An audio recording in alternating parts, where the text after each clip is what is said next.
Hi, I'm Andrew Wasson. Thanks for joining me for my weekly guitar blog. It's August 18th, 2013, and this week we're going to discuss how, by using a few basic phrasing ideas, you can start adding more spice to your rock riffs. Now, this question was sent in from Marty. He's in Springfield, Illinois, and he wrote in with this email: rock and metal are my favorite styles, but I'm new to inventing the guitar riff, so I want to get this into my playing because this summer I started a band with my friends. Could you make a video lesson that gets into how to spice up rock and metal riffs? My riffs are all sounding boring and the same, so I could really use some tips. From Marty in Springfield, Illinois, USA. Well, hey, thanks for writing in, Marty. When you've pretty much gotten the typical power chord progressions down for rock and metal, then the next step is to start composing riffs. Now, like a lot of things to do with writing on the guitar, I of course always suggest doing a ton of transcribing. Just learn the songs by your favorite bands and take stock of how they perform their lines. Do they use chromatic ideas? Are they using blues concepts? Or do they apply fast 16th note phrases? Just learn how to interpret parts by your favorite players and notice what they do on guitar. But to start you off here, I've developed a small collection of great ways it can get you going with adding in a little more spice to your rock and metal guitar riffs.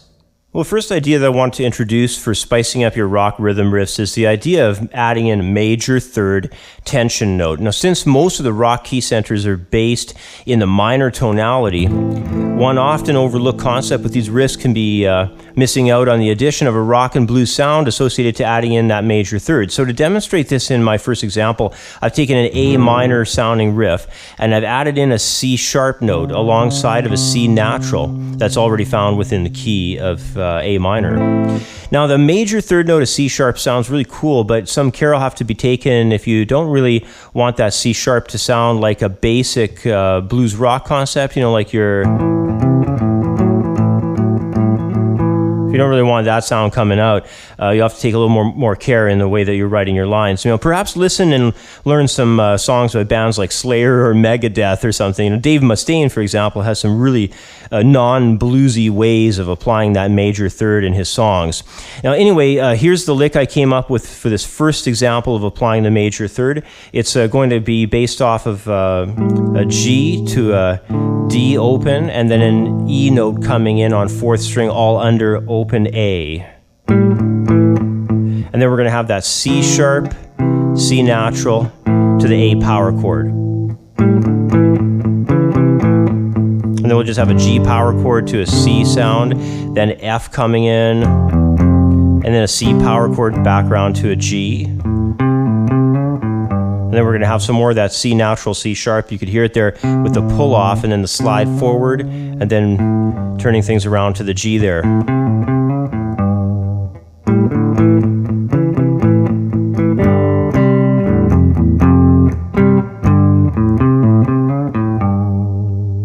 Okay, so anyway, let's go and put some distortion on this and just find out what it sounds like when you have some crunch on it.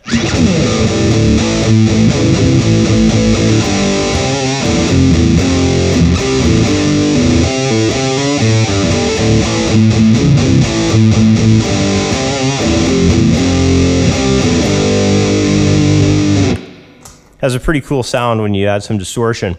So there's the C sharp, C natural, major third, minor third idea for spicing things up in a riff. The second thing I want to move to for spicing things up in riffs is an example that I have for you that introduces some chromatic ideas.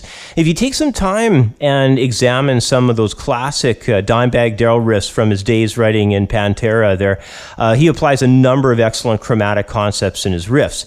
Now, for my example in the video here, I came up with a pretty simple and common sounding D minor riff that adds a chromatic line along the third guitar string, while the open fourth is going to drone in the bass. So we're just going to be basically going up chromatically on third string from the second fret up to the fifth fret. And then we'll have a turnaround phrase.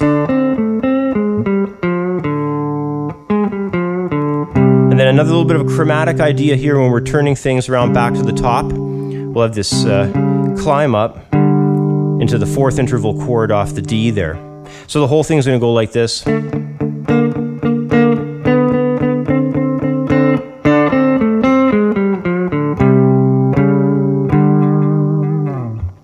Okay, so I guess next up, let's go and slap some distortion on and just find out what this thing sounds like with some more crunch here.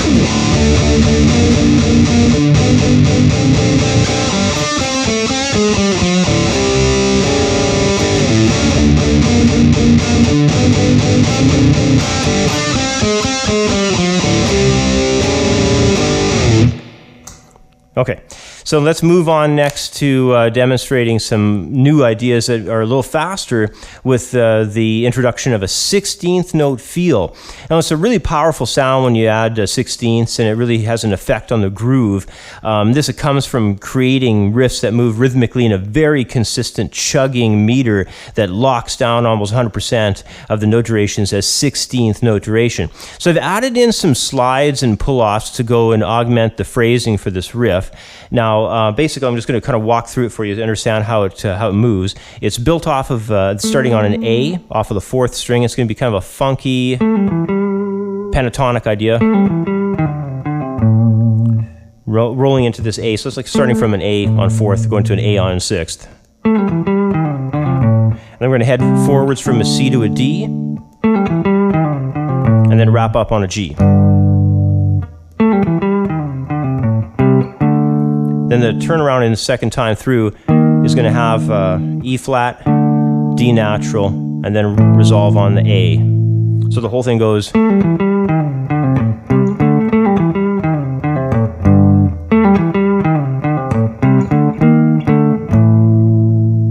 Okay, so this time it's time to put some distortion on.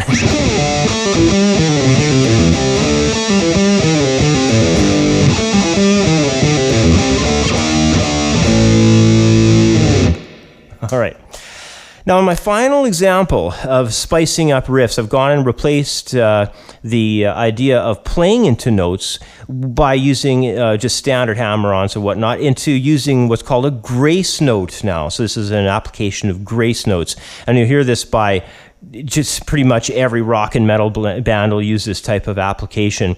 So here we're going to have it applied by going from D sharp to an E, because we're switching gears here into the key of E. And then we're going to move D to D sharp. And then we're going to head down to a C into a D. And then have a G power chord moving up to A. So this is the beginning of it. And then we're going to do it again.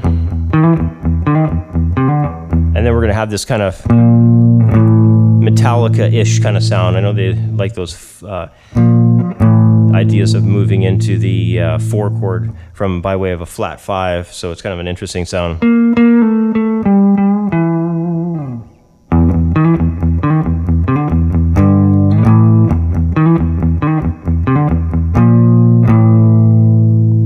And I'm just going to go and get some distortion on this one and give you a chance to hear what this sounds like when you have some crunch on this on the tone.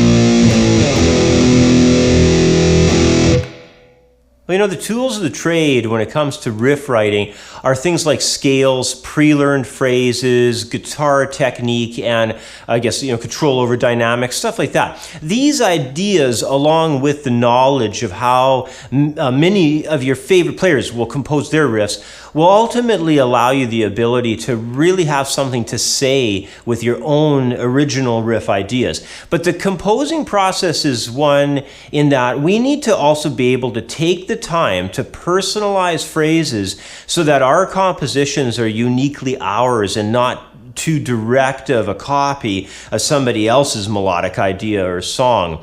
If you take the time to give your riffs a little more thought, your riffs will become both more unique and more interesting. Anyway, that's about all the time I have for today. As always, thanks for writing in, and have yourself a great week, and I'll catch up with you next time. Bye for now.